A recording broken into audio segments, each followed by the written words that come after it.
तो दो लोगों की इज्जत जरूर करते रहना। पहली है माँ और दूसरी है पत्नी। माँ वो है जो आपको दुनिया में लेके आई है, और पत्नी वो है जो आपके लिए अपनी दुनिया छोड़ के आई है। यहाँ आज भी कुछ विद्वान लिखते हैं कि नकली धनवानों की पहचान है खोका और पेटी। नकली धनवानों की पहचान है खोका और पेटी, और असली धनवानों की पहचान है जिसके घर में सुखी है बहू और बेटी। ओस की बूंद सी होती हैं बेटियां, दामन दिल थाम हो तो रोती हैं बेटियां। एक घर की आन होते हैं बेटे, तो दो दो घरों की आन होती हैं बेटियां। पढ़ाए जाते हैं बेटे, पढ़ जाती हैं बेटियां।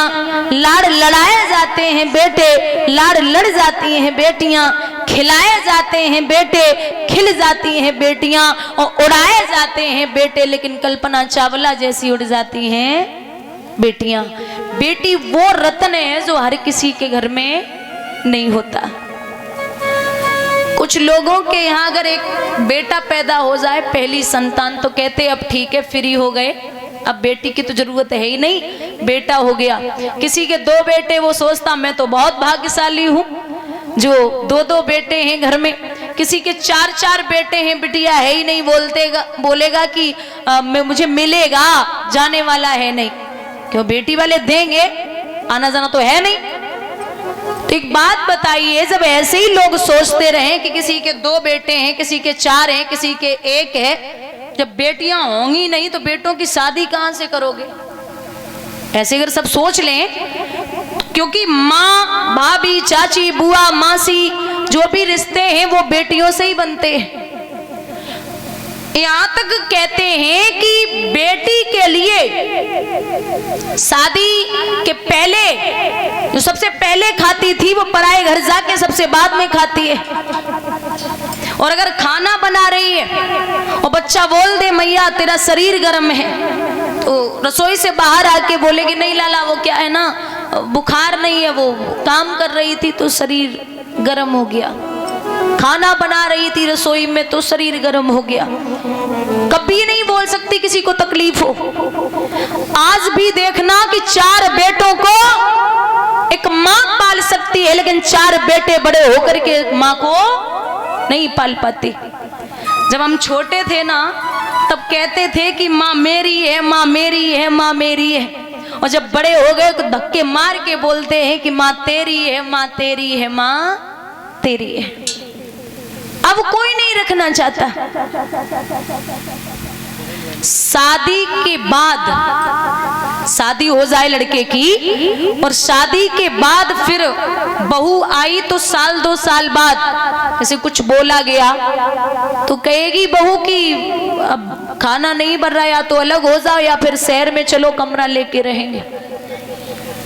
जिसने 25 साल तक कलेजे के टुकड़े को छाती से लगा के रखा और सोचा था कि हमारे घर में बहू आएगी, वो बहू कह रही है कि या फिर कमरा लेके रहिए चल के, या फिर इनको वृद्धाश्रम छोड़ दो। एक बेटा अपनी माँ को जब वृद्धाश्रम छोड़ के आता है तो करीब 15 साल हो गए। 15 साल के बाद माँ ने बच्चे को फोन किया, बोले लाला कुछ काम है, मुझे बहुत जरूरी है मिलना। पहुंचा, बोल माँ क्या हुआ? बोले मैं मरने वाली हूँ। हाँ तो सबको ही मरना है, तू क्या अनोखी है, मरना तो है ही। बोले दादा बात सुन। हाँ बोल।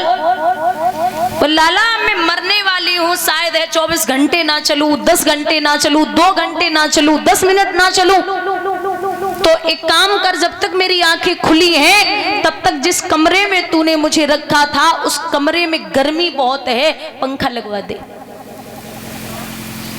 बच्चा बोलता कि अब तू मरने वाली है, 15 साल गर्मी में काट लिए, 2 घंटे तुझ पे नहीं काटे जा रहे, ये कौन सी बात है भाई। तो वो माँ आंखों में आंसू लेके और बच्चे के सर पे हाथ फेर के बोली, लाला मैं इसलिए पंखा नहीं लगवा रही कि मुझे 10 मिनट काटने हैं, पंखा तो ये इसलिए लगवा रही हूँ कि 15 साल मैंने काटे हैं और आने वाली पीढ़ी जब तुझे यहाँ छोड़ने आए तो मेरे बेटे को यहाँ गर्मी न लगे, क्योंकि तूने जो मेरे साथ किया आने वाली पीढ़ी यानी तेरी संतान तेरे साथ करेगी, तो मेरे जीते जी पंखा लगवा दे जो मेरे बेटे को यहाँ आने के बाद तकलीफ न हो, गर्मी न लगे। बोलिए गोविंद भगवान की।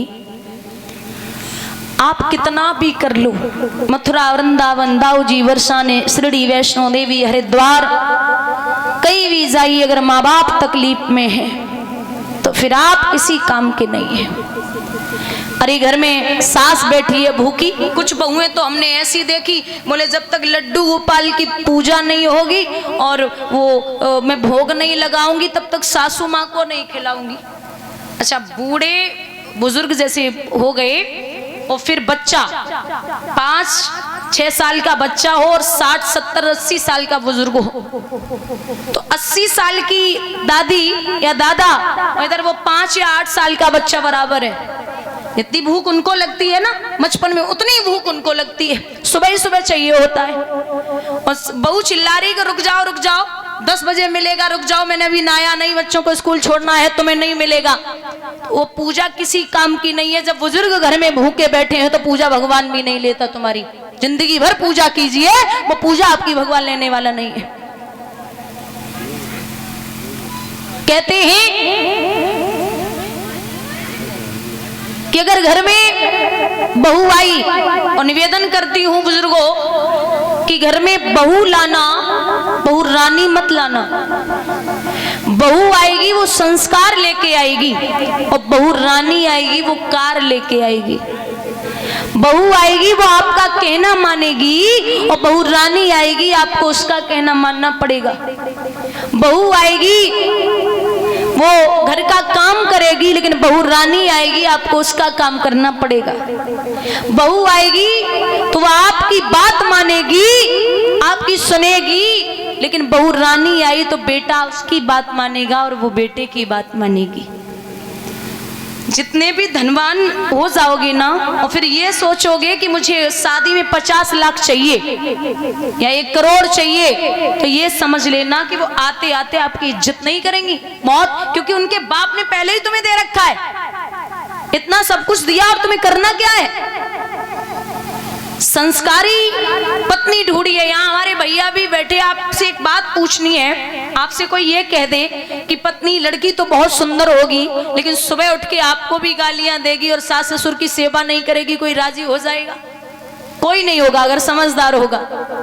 और अगर कोई अनमैरिड है, बहन है, उससे बोला जाए कि पति तो बहुत सुंदर होगा, मतलब बढ़िया सा एकदम, लेकिन वो इज्जत नहीं करेगा, सम्मान नहीं करेगा, पैसा भी बहुत होगा, तो आप शादी कर लेंगी? कोई नहीं कर सकता, मतलब वो समझदार होंगे। थोड़ा सा सांवला चले, जैसा भी हो, मौत रईस ज्यादा ना हो, पार्क में 10 गाड़ियां न खड़ी हो, जरूरी नहीं है हाथ में महंगा सा फोन है, गले में चेन है, नहीं चाहिए। बस ये चाहिए कि लड़का संस्कारी है या नहीं है। और बेटा आपका कार मांगे कार और न दे पाओ तो ये बेइज्जती महसूस मत करना कि मैंने बच्चे को कार नहीं दे पाई, अब मेरा बेटा बेचारा क्या सोच रहा होगा। अरे बाहर में जाए, नहीं दे पाई तो नहीं दे पाई, जितनी मेरी कमाई है उतना मैं दे रहा हूं। कार अगर मांग रहा है और नहीं दे पा रहे हो तो कोई बात नहीं, लेकिन अगर संस्कार नहीं दिए तो जीवन बर्बाद हो जाएगा। बोलिए गोविंद भगवान की। यहां स्वयं दुशासन को इशारा करता है, दुर्योधन जा भाभी को सम्मान में लेके आ। ये तो सब हार गए क्योंकि जुए पर बैठे हैं जुआ खेलने के लिए। लिखते हैं विद्वान,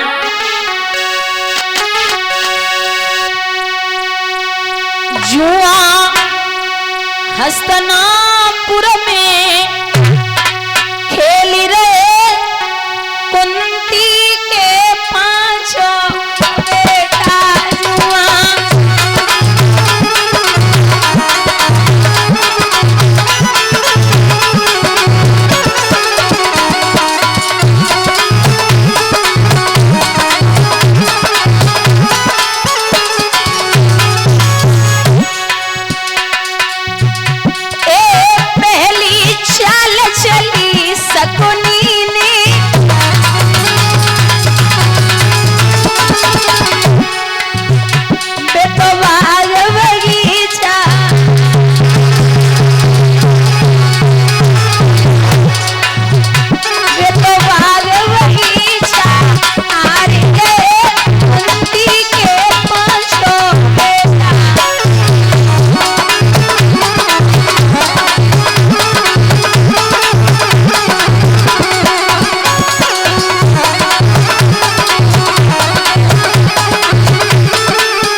चला है दुशासन।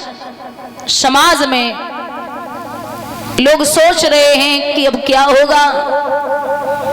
जाकर के पहुंचे, बोले प्रणाम करता हूं भाभी। बोले क्या